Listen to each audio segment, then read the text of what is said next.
Bonjour, aujourd'hui nous allons parler de l'opale denthrite, qui est aussi appelée l'opale blanche avec denthrite, ou encore la merlinite. Dans la mythologie grecque, l'opale est associée aux larmes de Zeus après sa victoire contre les titans. Au contact du sol, ces larmes devinrent des opales essentiellement bleues ou nuancées de bleu.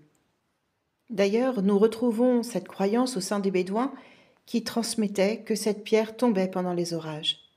Selon une croyance très répandue, l'opale permettait à celui qui la possédait des pouvoirs de clairvoyance et de divination. Dans l'Antiquité, ce minéral était considéré comme une pierre précieuse. Au Moyen Âge, l'opale portée par des femmes blondes permettait, selon la croyance, de conserver la blondeur de leur chevelure. L'opale, traduit par la pierre de l'œil, permettait à celui qui la portait de conserver une protection permanente de ses yeux. Malheureusement, l'opale a connu bien des tourments et fut considérée comme une pierre de malheur.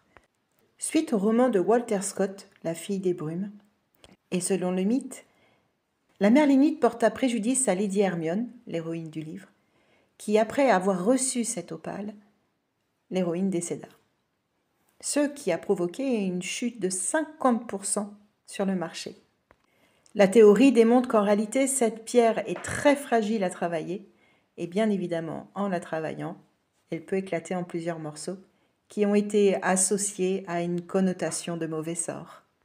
Les gisements principaux se trouvent en Australie, États-Unis et Espagne.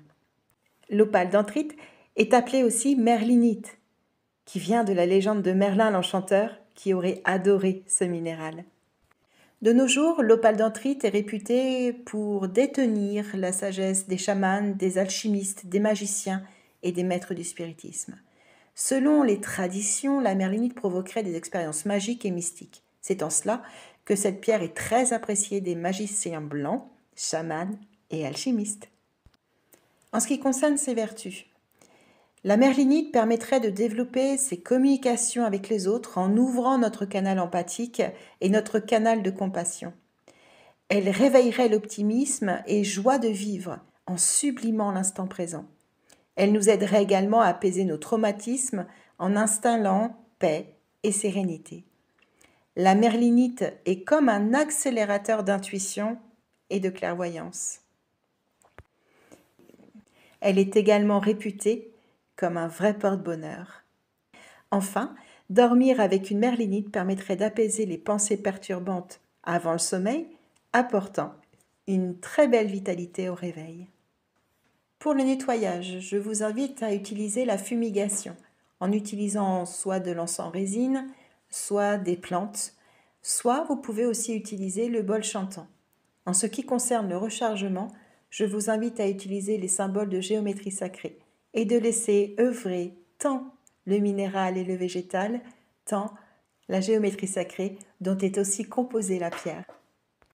Et n'oubliez pas, chez Éveil Essence, les pierres ne sont pas proposées en qualité de pierre de soin. Ce terme reste relatif au domaine médical. Les minéraux ne peuvent se substituer à un traitement médical.